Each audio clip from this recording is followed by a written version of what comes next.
Welcome, Western New York. How are you? It's Nate McMurray. We're gonna have another open town hall where you guys can ask questions or tell me what you're feeling. But we have guests tonight, and we're gonna get to the guests in a second here. We're feeling good. We just got another endorsement, a big labor endorsement from the building trades of Western New York and Niagara County.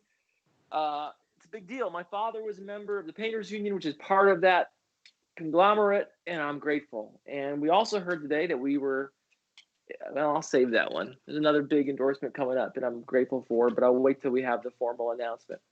So momentum is building. We should feel good. I'll be in Lima this weekend. I love Lima.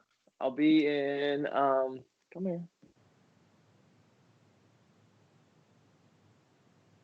Oops.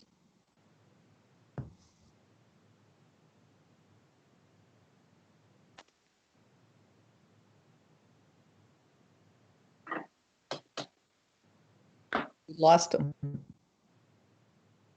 I'm texting.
Hey, I'm sorry about that. We lost you. I don't know. I must have lost the line here. Maybe I hit it with my thumb or something. I don't know. But we're here with a few guests. But before I get into that, I want to remind everybody we are still building up steam. Things are going well. We're excited about where we're going. We just got a big new endorsement from the building trades. Thank you to everybody in the building trades. My father, his union was part of the building trade. My uncle was in the electricians union. They're both part of the building trades, and I'm grateful for the support of the building trades. I had one of the union members call me today and say, "Look, we gotta support you, Nate. You're one of us, and that means a lot to me. And I will represent you in Washington like I am one of you. And you guys know that." So we're building steam. If you can support us, go to votemcmurray.com. Like I say all the time, $5, $10, $15. It helps. It adds up. And if you give in before, I understand. But this is an all hands on deck moment. I'm proud to be one of the few politicians who stood up to Trump early. And this is a district where he won by 30 points. And we're not 30 points away. We're this close. So if you can go to votemcmurray.com to contribute, I appreciate it. Torrin, is there any way you can move that screen over so I can see the whole screen? Is that possible? Thank you. That helps. I appreciate it. I have two people with me tonight, two friends. Whoa. Did you just knock down this whole thing? Come here, buddy. You sit. You sit. I have two people here with me tonight, two friends of the campaign, two good people. One of us is a wonderful Sandy Chelnov. Are you there, Sandy? I am. Can we see her now? Why not, buddy? You chill out. He's going to knock this whole green screen down if I'm not careful. Sandy's on the line. And do we have Hunter with us tonight? Hey, Nate. Hey, bud. How are you? Doing good. Everything torn? Are we a thumbs up? Everyone can see us and hear us. Okay? I can see you. And I can see Hunter. Can the people at home see us? Can we just check? Because sometimes we have little errors. I want to make sure before we get into the deep of the conversation. 1 Yeah, second, we're looking please. good. We're looking good, Nate. Looking good. Okay. Thanks for everybody who's watching. We're sorry about the other stream that failed. Sometimes it happens. We're grassroots, and we got a team that knows what they're doing, but we work from a distance and we work on a shoestring budget. That's why your donations help. All the money going to the campaign right now, pretty much going to go into commercials. So when people say to me, "How come you don't have more commercials?" Well, I'm not a multi-millionaire. Kind of guys like me usually don't get to run for office or go to Congress. So someone got their phone on. I hear the message coming in. That's me. Okay, it's okay. Don't worry about it. So let's begin. Sandy, how are you? Where were you? You're just gone somewhere. Yes, I was gone. I was camping in the Adirondacks. How was that? It was great. I was completely, almost entirely media free, Wi-Fi free. Was that relaxing? It was pretty good. I mean, it was a little rough coming back in, but the transition.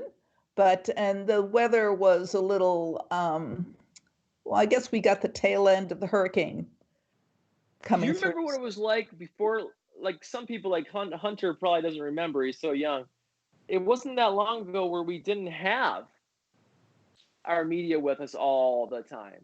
Right. And what was that like? Well, it was refreshing to not, because it's gotten to be like my phone, I feel, is part of my anatomy. So to have to break loose from it was, good. It was good. But I just went camping with my family not too long ago, and I was going nuts without my phone. I would sneak down and find Wi-Fi. Look at me. Whoa, what's that? That's my phone that refuses to turn off. Oh, it's okay. It sounded magical. I thought you were casting a spell or something.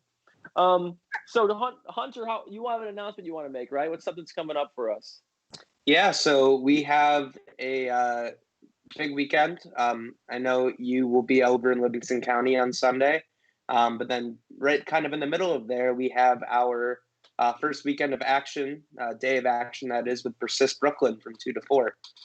Those people down in Brooklyn. If you're listening, thank you, Hunter. Round of applause for Persist Brooklyn.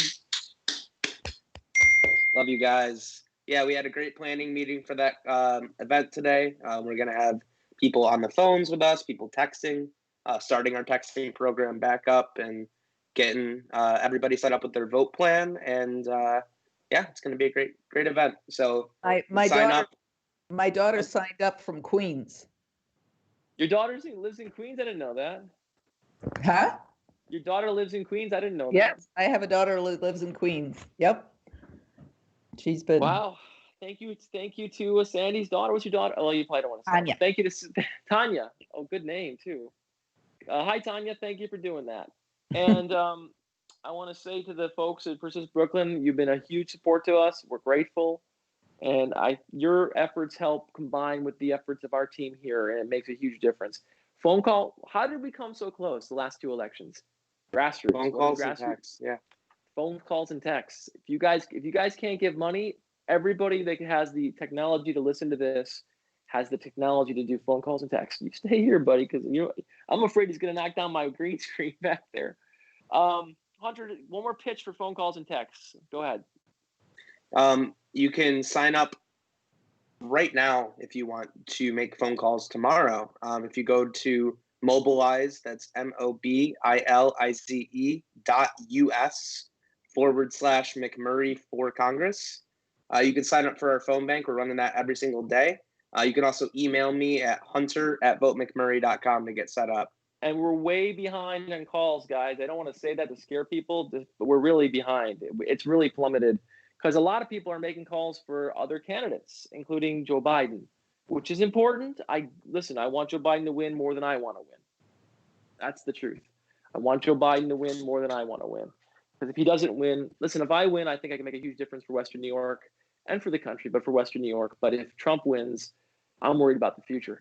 Let's talk about that, Sandy. You're a very bright woman. You're a woman who's been, all over the place, from Japan to Europe to the West Coast. You've been in Western New York going on close to 20 years now, right? 16. Yep. 16. Have you ever seen anything like this president in your entire life? No, of course not. What do you say to people Well, who it's say not just the president, of course. I mean, there's, I almost feel that more and more, especially today, it came up with me when I was watching and listening about the wildfires on the West Coast, and how the people are refusing to leave their homes. There are these wild conspiracies about who's causing the fires and people not wanting to leave their homes. It's nuts, and I mean, I figure that but it's the got but Russian the bots fish going on there. but the fish rots from the head down, right? Like, listen, that Marjorie, whatever her name is, she tweeted out to, like, Trump said she's the future of the Republican Party. Trump tweeted out, she tweeted out today that, why is there no evidence of any plane hitting the Pentagon? So I mean, look at, if the leadership matters, individuals matter, and Trump is leading us. He's the Pied Piper. He's leading us to destruction, literal Well, that's for destruction, sure. death and destruction. But why do so many people But he's in not doing it on his NY27? own. Anyway. Well, he's not doing it on his own because there's so many willing supporters and participants. And if he was gone, it's not going to all go away, but it's not going to be Right. nearly as bad, right? Well, I think that we see the rise of, and I know you and Matt touched on this a lot the last time you guys had a live stream together, but we see the rise of something that is worse and more reactionary than the Tea Party. You know, we have the rise of QAnon, and 7% of Americans have a favorable view of that conspiracy theory organization. 7%. That's not an insignificant amount of people. I've been talking about it for a long time. When I first started talking about it, people were telling me to take down my posts. People in the party, I always say this, you're like, people in the party. Who in the party? The party leadership, party chairs, people like that. They'll call me and say, take down your posts. I'm like, no. Sometimes I do. It depends if it's a leverage point I can use. If someone's going to help me out, I'll say, okay, I'll take it down if you help me out. But like when people were telling me to take down the QAnon posts, I was like, no, this is important to talk about. There's too many people that I know that are friends and family who are sharing this information. Mm-hmm. Yeah, there's a really big thing going around, like the Save Our Children movement. There's been huge marches and protests in places like London, Hollywood, New York City, just under the guise of saving our children. There is a false statistic that they're reporting, something around like 1 million or something like that children go missing every year. But that's heavy QAnon. It's just like the thinnest veil you could put over it to make it seem like people aren't getting subsumed, but they are. Do you remember what I told people about the whole Wayfair? I'm like, this is nonsense, guys. Yeah. And I remember the hate mail I got saying, you're defending evil corporations that's shipping children around the world. And I was like, this can be easily disproved. I mean, I teach my children about the scientific method, right? You can test things. You need evidence. Like, our whole culture was based on the idea of we were the children of the Enlightenment and the Renaissance, really. And we're not anymore. We're now living in what Carl Sagan called the demon-haunted world of people just making things up and living in dreams. And that leads to death, famine, and destruction. Science and reason leads to health, prosperity, and enlightenment. And it's that simple. Sandy, go ahead. I'm thinking. Well, I thought you wanted to get in and say something. Well, I do. I mean, that's true. That's true. And what I'm really ruminating over is, how do we not lose heart, and how do we, respond and fight back in a way that we don't lose the how do we go higher there in the low? mix? You're the one who always wants to go higher. Well, it's not only that, I mentioned to you, and I know I mentioned to Hunter, it's kind of interesting. I went away on vacation and read this book about that I've been waiting to read for a while, called A Paradise Built in Hell. And the subtitle is The Extraordinary Communities That Arise in Disaster. So it's a look over history, and it's pretty well researched about what human beings do when they're faced with a disaster and how they create So, communities. so what do they do? Well, they come together and take care of one another. Rather, this happened after 9/11. But we have a little community here amongst the people on this team, and it's getting bigger with the grassroots movement. Right. But I think is you and I have a fundamental disagreement on how we fight back. I really think we have. My whole thing is, look at you never be violent, you never embrace violence, but we have a duty to be aggressive against hate and dishonesty and lies. Well, and politically I'm not speaking disagreeing with that. Okay. I'm not disagreeing with that. I don't, I don't think it's an either or at all. I really don't. I think it's a both and, because we've got to, when people faced with, as they are currently in the West Coast, where people are just losing their homes, they're in the middle of a pandemic, and what do people do? Now, the powers that be historically say, oh my God, the people are going to go crazy, they're going to go wild, they're going to, so we have to clamp down on them. And apparently that is not what typically happens.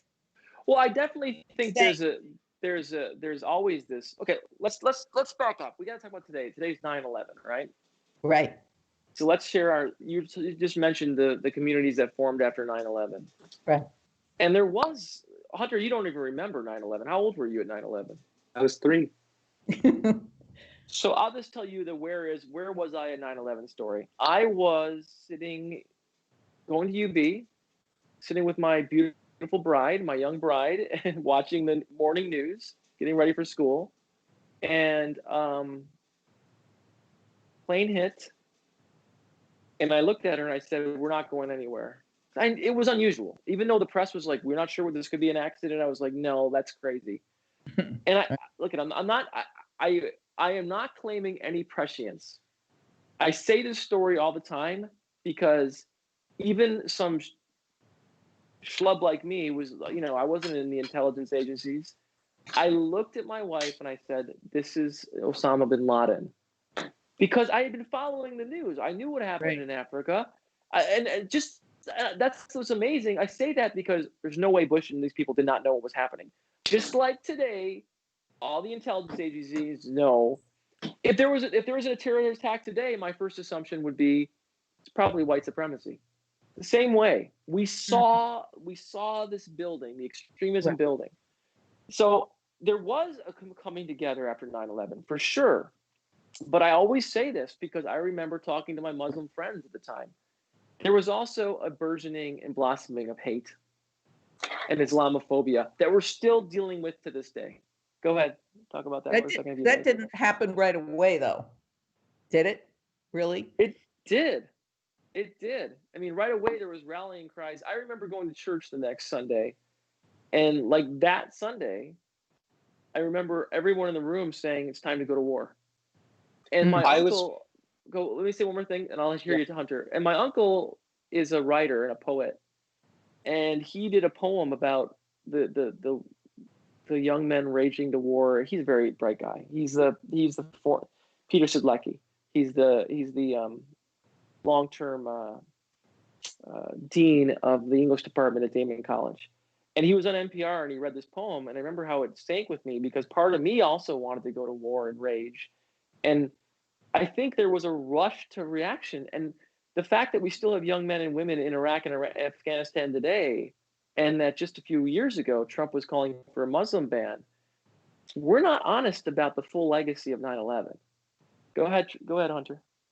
I was reading stories today. I forgot who, but some pundit online was saying, it could have been worse, but there wasn't really any hate or rise in violence against Muslims post 9/11, which is just so categorically false. And I was reading all of these replies to it of people that weren't even Muslim but just had brown skin, who were just subject to the worst treatment. People that were 11 walking home from school getting guns pointed at them for weeks after 9/11, just for being brown in America. The things that happened are things that I don't think we've really reconciled with as a nation. There was an understandable fear, and I remember the comedian, Martin Lawrence. He had a funny but disturbing bit about where he said, I wouldn't even get into it, but everybody was looking around for terrorism. And listen, we had the Lackawanna 7 here, who was originally, I think they were going to go to Guantanamo. And now they're all free because they didn't do anything really. I mean, they went to Afghanistan before 9/11, but they were just a bunch of misguided youth, apparently. I mean, what I was referring to, that right after 9/11, there was a lull from the top, from the White House and the administration. Oh, okay. Yes, right. There was this and he said, Muslims are, and trying to avoid that. It took a while for the decision to go into Iraq and Afghanistan to take place. Certainly, the narrative or the right. speaking points were much better than we see today. You're right. Like now we have a man dumping kerosene on the fire, and at least President Bush sounded like a president. Right. I do remember several years ago, I was the beginning days of Airbnb, and I was attending a class once a month in New York City. And so I rented a room in an apartment, and the couple who had the apartment, the husband was from Senegal, and he was a Black man who, spoke English with a French accent. And we actually ended up speaking in French together for like hours.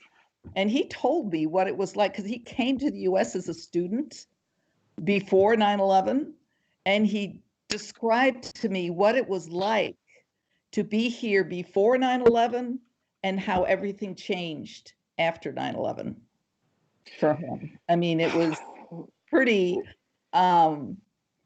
amazing.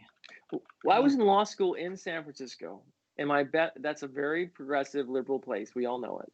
Mm-hmm. People out there call it the People's Republic of San Francisco. And I mean, you've heard that term, I'm sure, because you're from the Bay Area too. And I was, even in San Francisco, my best friend was Muslim, and he was my best friend in law school. He was a salutatorian in my law school, and we were best buddies. And man, the stuff that he went through, just he and I walking around, like the things that people would say during that time. And this guy was as all American as it gets, and it just, I don't know. It was sad. It was a sad. I think it's going to take years. Like, here's one of the things that I'll say: we still haven't really addressed the fallout from the war. I have had young men that were in those wars, that have worked on my campaign, that are no longer with us, that we've lost because of depression and PTSD and the complications that come from those ailments. And, I think after the Vietnam War, we had a lot of art, music, and movies, like, Apocalypse Now, The Deer Hunter, Platoon. We wrestled with the emotional baggage from that war for a decade, 2 decades.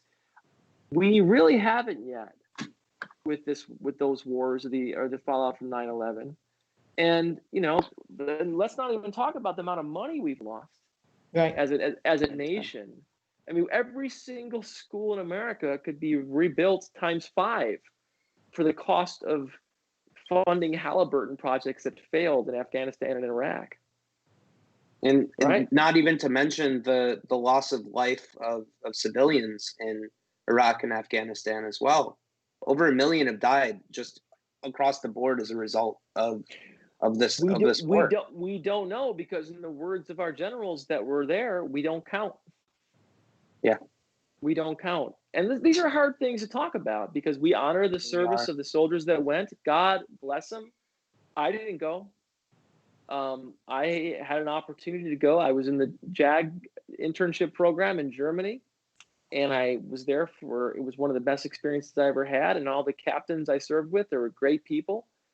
And by the time I did that experience, or I had that opportunity, so many of them told me they were burned out and that they were confused about the purpose of the war and the direction of the war.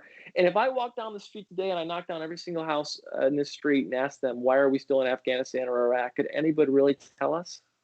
Could No. you guys tell us? I can't even say. Why are we still there? Or what other countries are we in? I don't. What's the purpose?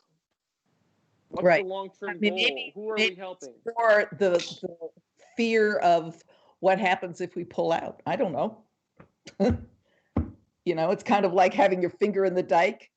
And I mean, that's an image that comes to mind. We built a multi-billion, with a B, dollar embassy in Baghdad, with a Olympic-sized swimming pool, you know, state-of-the-art workout equipment, everything. Right. That embassy under Trump's watch had people burning chairs and office equipment in the embassy, protesters from the city.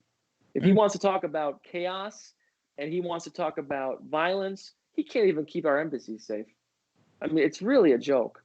All right, so anyway, my takeaway from 9/11 is there was a unity, there was pulling together, but there was also some things that came from it that we should learn from as a nation. And that's number one is hate doesn't work. And we're not a country that hates. And hating each other and finding people to scapegoat and hate is just not American. And every time we do it, it leads to tragedy. But that's not the only lesson. That's not the lesson. What other lessons? The other lesson is how people did pull together and were able to deal with things before the bureaucracies came in. They were able to feed people. They were able to, you know, all of that stuff. I just think it's a heartening thing to realize that we can build on. But I don't think people. Yeah. And I think that people who sacrifice, and our first responders that sacrifice, just like the people who are sacrificing today for COVID or whatever else, should be taken care of. Yep. And thank God for Jon Stewart for all he's done to save the people who are still done. More people have died after cleaning up 9/11 and getting cancer from the effects of 9/11 that died from the initial attacks, and we don't even talk about it. Well, thank God for Jon Stewart though, for all he did for it. I'll tell you that right now. So didn't I just see something about how the Trump administration is taking the money? I don't know. Every day with the Trump administration is another tragedy. Too much. There's too much to keep up with at this point. And by the way, he's the first person to make up stories and start fanning the flames of hate after 9/11. Remember, he said he saw Muslim people cheering on the roofs in New Jersey, and there's no evidence that ever happened. Right. It's impossible. Right. Like he just made the guy is a hate monger.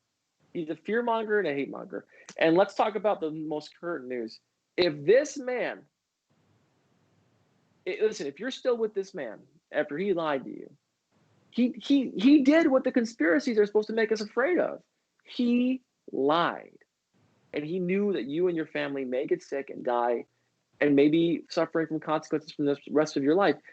Sandy, your family was affected by COVID. I mean, are you as furious as I am? I mean, this is insane. Oh, sure. Absolutely. It's outrageous. I mean, I knew it. I mean, I kind of didn't need to hear him say it because I already knew that what was going on. But yeah, it's completely outrageous, and I am amazed at how completely, at least the portion of the media that I watch and listen to, how it's just blatant. There's no, blatant stuff about what people are saying about Trump just not caring, not being able to care, not, you know, that he's just a goner, and the outrage and all of that. I mean, it's out there in such a big way. Now, the last thing I listened to, the last thing I saw on my Facebook feed last night was a friend of a friend posting that at 2:45 in the morning, she saw her neighbor come out of the house. It was apparently a retired Marine, pull up his Trump sign and take it over and put it in the garbage. I hope that's the case. Look at, I see more. And I mean, the way she described it, it sounded like completely, we like to think it's completely plausible. I see more Trump flags than I ever did before. I don't sugarcoat things. I'm not going to lie like he lies. Oh, I think they're pushing it. They're pushing it more because I think they also sense that, the end is near. Very possible that they have to really push. So I've been kind of all over the district in the past couple of days. I was out in Lewiston and Lockport last weekend with Nate at the couple of meet and greets we did there. Then went down to Hamburg, grabbed a box of yard sign steaks, went back to Rochester, then took them back over to Hank Bush over in Wyoming County, the Great Board of Elections commissioner over there. And I got to take a drive through like a lot of the back roads of this district and see a lot that isn't just from the 90 or on any of the other highways. It was actually driving through these small towns. I've never seen more Confederate flags and full flying on the flagpole underneath the American flag, or in some cases even over the American flag. In places like Warsaw or in places like Leroy, there were actual people flying this Confederate white supremacist racist flag, of course, next to their Trump 2020 no more BS flags. It's scary to think that we live and share and watch and have experienced the same things, but for the most part, that these people have, and this is how they have interpreted things. This is their end game. Let's talk about why that is. First of all, the good news is this is a Trump district. He won by almost 30 points, and I came within 0.37, and just barely 4 point something percent is the final. I think is what we got down to. So we're this close. So let's not give up hope. And I know personally I have more support than I ever did in the district. I do. I can see it. I can feel it. I can talk to the people. There's more support than we ever had before because people know I may not agree with them on everything, but they know I'm not a liar and they know I know how to vote properly. So there are good things to be seen. But why are our neighbors, some of them, so many of them, people who look like me, white guys in their middle age, why are they going for Trump? Why? They're not stupid. They're not all racist. Why? I know racism has a part of it because, but why? A lot of it's racism, but also a lot of it's class. These people, I don't want to elevate economic anxiety to the forefront of why Trump won in 2016 and why he still has support now in 2020. But it is a factor that we can't ignore, that there are a class of people that really both parties have largely ignored for decades now. And when you have somebody saying that we are going to bring jobs back, even though he's lying about it, that's going to get people interested. That's why, when people talk about, oh, well, Bernie Sanders supporters crossed over and voted for Trump in 2016, those weren't Democrats. Those were independent voters that were only going to vote for Bernie in the general election. But because he did not win the nomination, that was the only candidate that spoke to them, that said, I was going to bring jobs back. Go ahead, Sandy. That, yeah. What's your take on it? I think it's a lot of cultural and economic stagnation, cultural change in the country, and a sense that they're slipping. They're losing out. It dovetails with racism because there's a loss of entitlement that is kind of hanging out there. I think that's there too. I mean, it's not, and then you have the people who are a lot wealthier who just care about how much money they make. And which is a factor, by the way. I get people on the Yes. phone to tell me I vote for my economic interest, period. Right. No, definitely. So I will say this. These people were Democrats not too long ago. Lots of them. The Democratic Party needs to look in the mirror and not just say Hillary Clinton's a bad candidate and whatever else, and look for a scapegoat, and look in the mirror and say, what have we done to fail these people that used to be with us? And we know it's true. I mean, I've been in this district for 3 years. These people feel it's not just cultural, it's not just race, it's not just entitlement and class. The policies of the Democratic Party have failed them. And we just have to be honest about it. That's the reason why Bernie Sanders had so much pull as well. And when I've talked about Medicare for all, when I've talked about, living wage, when I've talked about things that make people's life better, guess what? Republicans and independents voted for me. And, I've been told over and over again by the Democratic Party, don't go down that route. You're too liberal. I'm not too liberal. I'm working class. And I'm going to fight for the working class. And I wish I could find someone, whoever's at Tom Perez or whoever else. I've told Tom Perez, hey, Tom Perez, I know you don't watch, but if you're watching, I'm telling you again, focus on working people. I'll grab you by the lapel and tell you the next time I see you. It's about working people. Yes, there's other issues that matter, but we have failed working people. And now what always happens. What the founding fathers warned us about, demagogues. And that's not a pejorative term in the way they used it. It was a term from Greek that meant people that fanned hatred and prejudice and fear to gain political support. They warned us. Now, is it also rural and versus urban?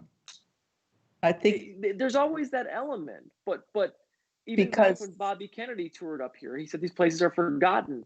But if they were forgotten, but if you look back far enough, the Democrats had the rural areas because we were focused on rural poverty and rural issues.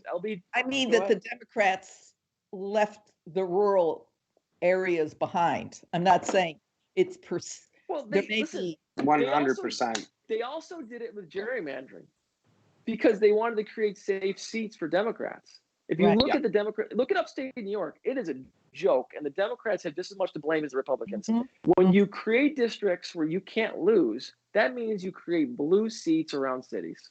Yep. And they made that deal with the devil, and that deal with the devil abandons all those people in the rural areas, and it's wrong.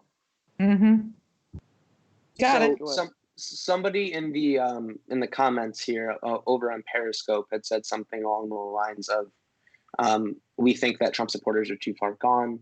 I don't think that's the case. Like you said, I think that, we have often as a party, as an institution for decades now, have made our policies and tailor-made them to the suburbs and to the urban kind of class there. We haven't really done anything. We don't have as strong of a ties to a labor movement as we did in the past. We really hurting us. Look at guys. This is going to be controversial. I'm just going to say it. Bill Clinton was a corporatist. I mean, he was. No, he was not a good president. He was. Sandy, what you say? I say that's not controversial. Not with me. I remember it very clearly. That's why I love you, Sandy. I mean, in a way. Look, there was good things about him. Yes. But man, if you look at his policies overall, he said terrible. What too many Democrats say. I'm just going to be Republican light. Mm-hmm. And the only thing that matters is winning. It the was only thing that somehow matters is winning, and I'm going right. to try to win. And it doesn't listen. Let me call him out. You guys, I'm sorry. Do it. You said it. Do it. Connor I'm so Lamb here for it. Connor Lamb was this great victory for all the Democratic Party. Connor Lamb is voting against the HEROES Act. What's Mm. the point if we elect these guys and they don't represent our values? If we're getting dragged farther and farther into a oligarchy. And it's not extreme left. If you look at Ronald Reagan, if Ronald Reagan was around today, he'd be considered a liberal. We are so far on the right, it's ridiculous. Go ahead. So I actually, as you know, and as I've probably talked about on stream before, I worked in Connor Lamb's district in 2016 for the Hillary Clinton campaign. I am friends with a lot of the people that worked tirelessly to get Connor Lamb elected, and are still on his, constituent services staff today, or on his political staff. Anyways, it was a victory for them because they could say, we got a Democrat elected in this district. This was, it seems like a great victory, but when you look at it, he's not a progressive.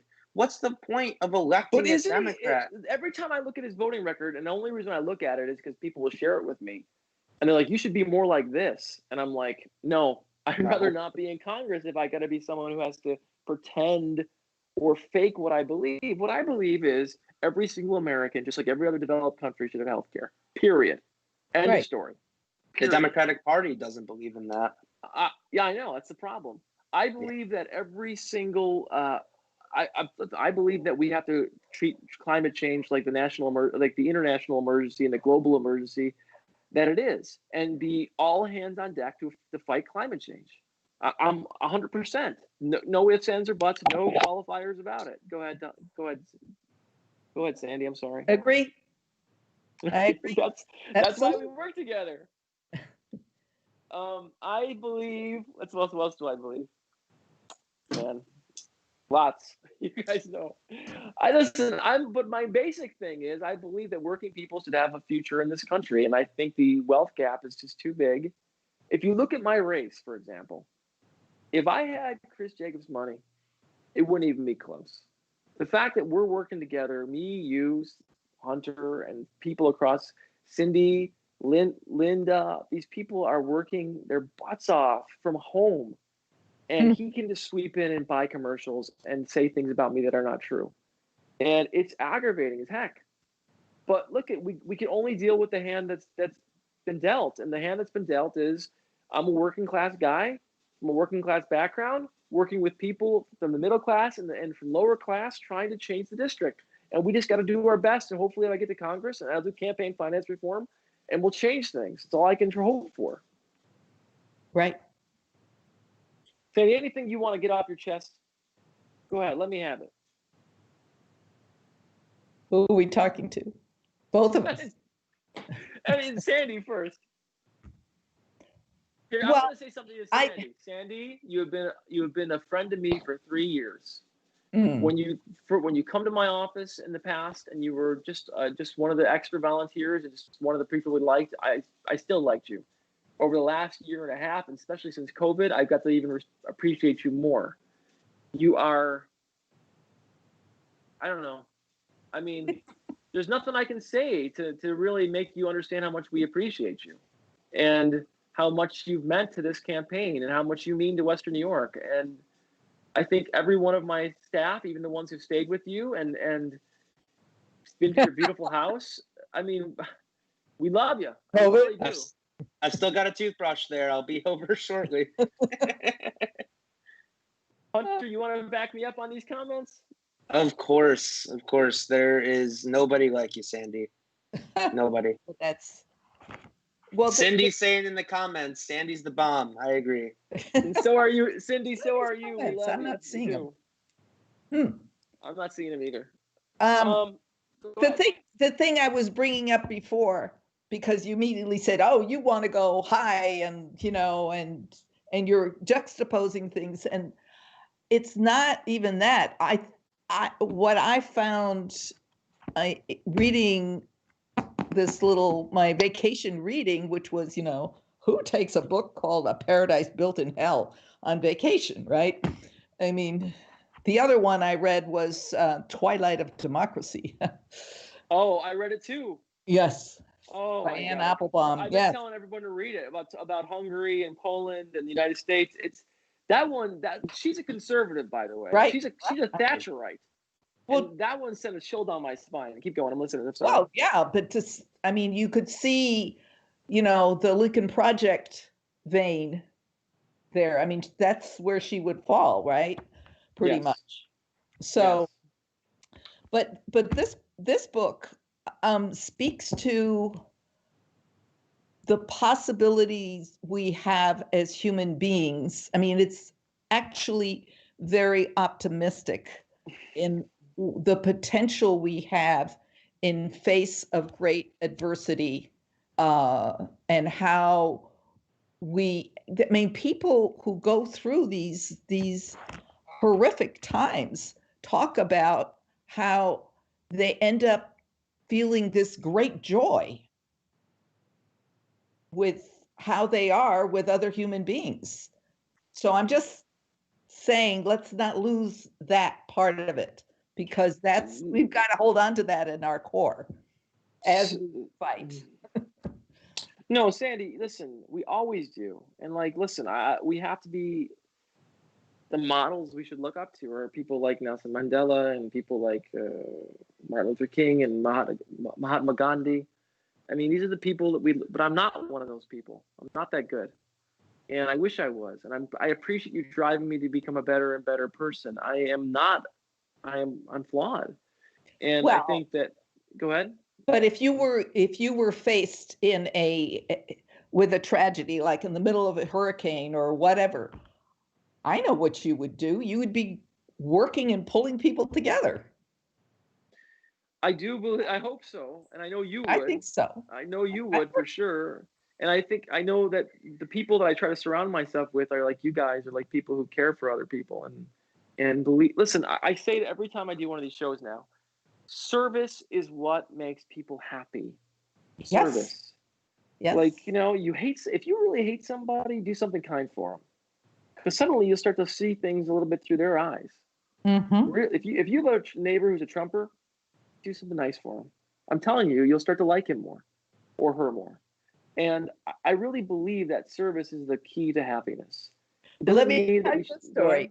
Let me tell you the story. So just before I left on vacation, I was delivering Biden signs around.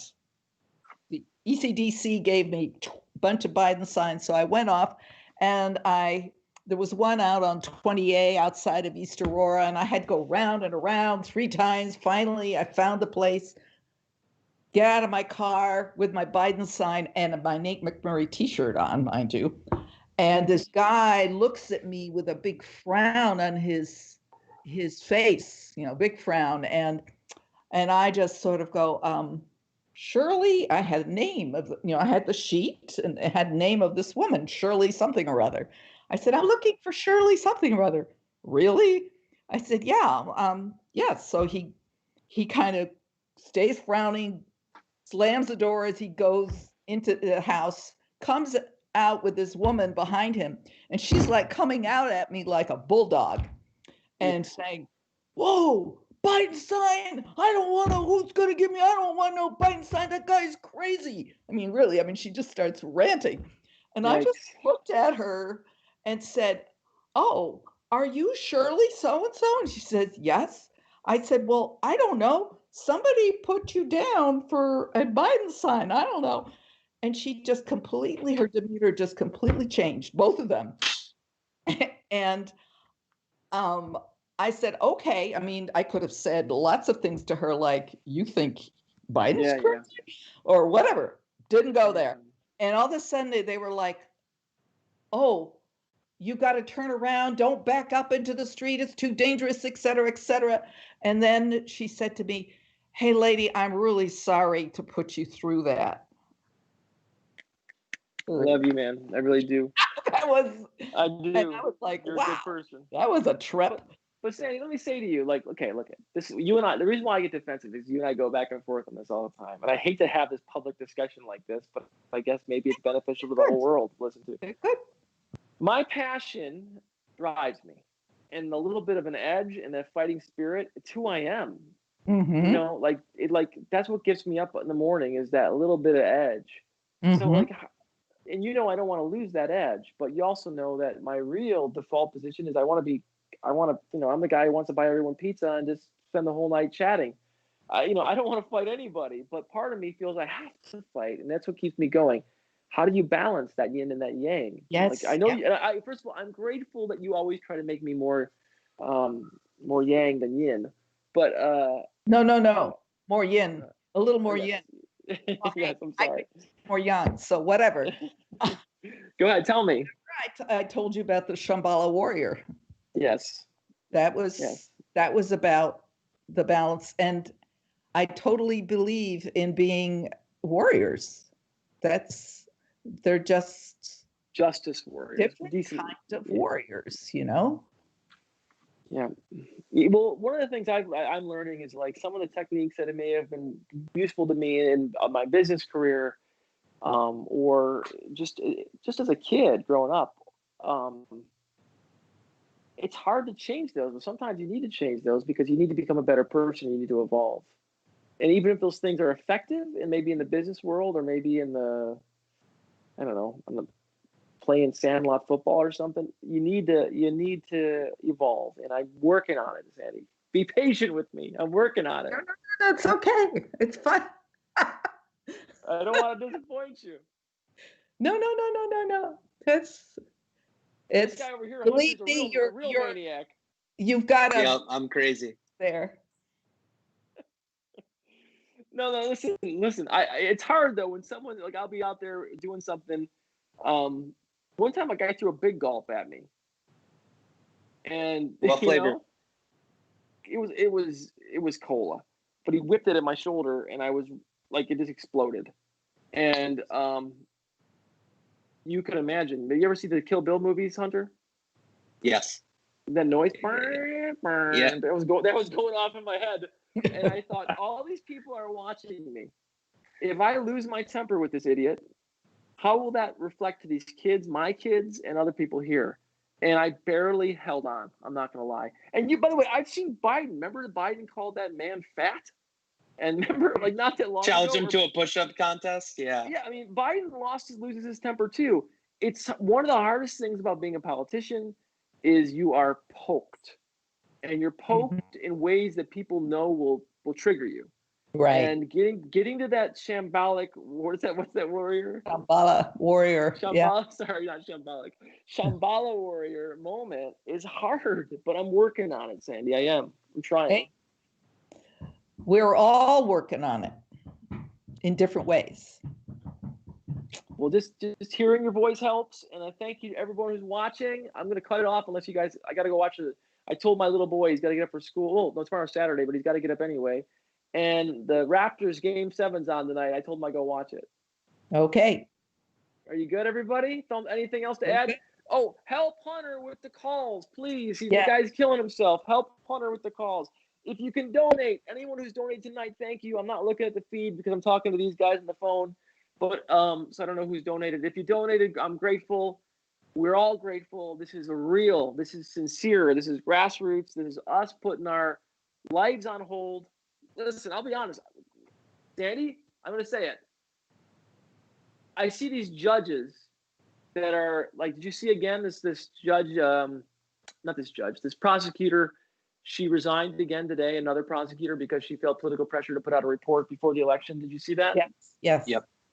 Okay, these people are losing their jobs for much more noble reasons than me, maybe, but I lost my job too. And this has not been I don't talk about it that often because nobody cares about if I lost my job or not. But a lot of people are losing their job right now in this country for political reasons. Yeah. And I lost my job, and I am struggling.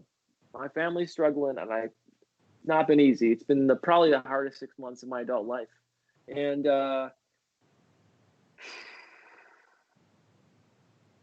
I promise you guys, 6 weeks to go, and we're going to do this the right way, and we're going to push, and we're going to be kind and do good, but we're also going to keep fighting like hell. Yes. Amen. I'll see you guys soon. Take care. Bye. Bye.